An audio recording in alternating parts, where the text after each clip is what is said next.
excuse me, on the left over here, we have individuals who are religious fundamentalists, religious fanatics, and this is the expression, RT-PCR, real-time PCR expression of the VMAT2 gene.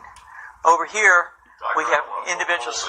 So let me complete. So over here, we have individuals who are not particularly fundamentalists, not particularly religious, and you can see there's a much reduced expression of this particular gene, the VMAT2 gene.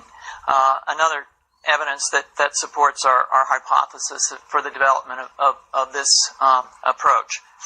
What you see here is by spreading this virus, we're going to eliminate individuals from going on a bomb vest and going into a market, blowing up the market. So our hypothesis is that these are fanatical people, that they have overexpression of the VMAT2 gene, and that by vaccinating them against this, we'll eliminate this behavior. So we have some very, very remarkable data in this next slide. Here we have two brain scans. These are fMRIs. These are two different individuals with different levels of expression of VMAT2. On top is an individual who's a religious fanatic, an individual, and we've repeated this numerous times, that has high levels of VMAT2. Now, this individual down here who had low levels of the VMAT2 gene, this individual would self-describe as not particularly religious. In each case, these individuals were read a religious text. This individual lit up the right middle frontal gyrus, shown here, and that's a part of the brain that's associated with theory of mind. It's a part of the brain that has to do with intents and beliefs and desires.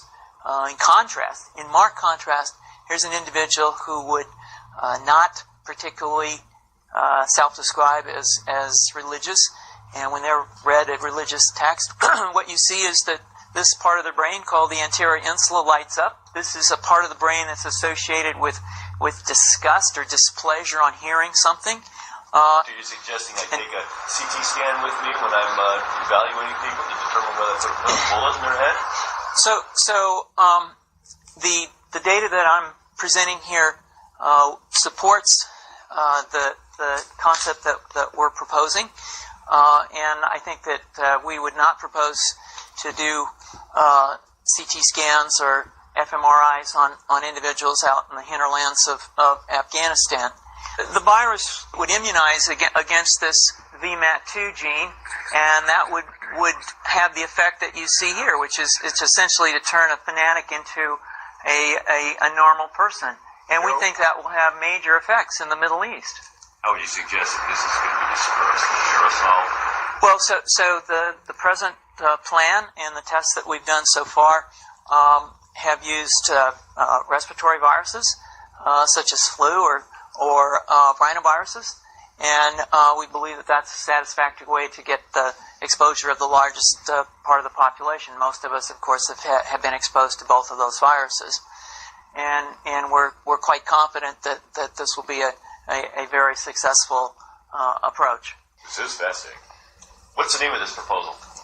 Yeah, so the name of this project is FunVax, which is the vaccine for religious fundamentalism. And you have a proposal already? The proposal has just been submitted, and I think that the data that I have shown you today would support the development of this project, and we think it has great promise.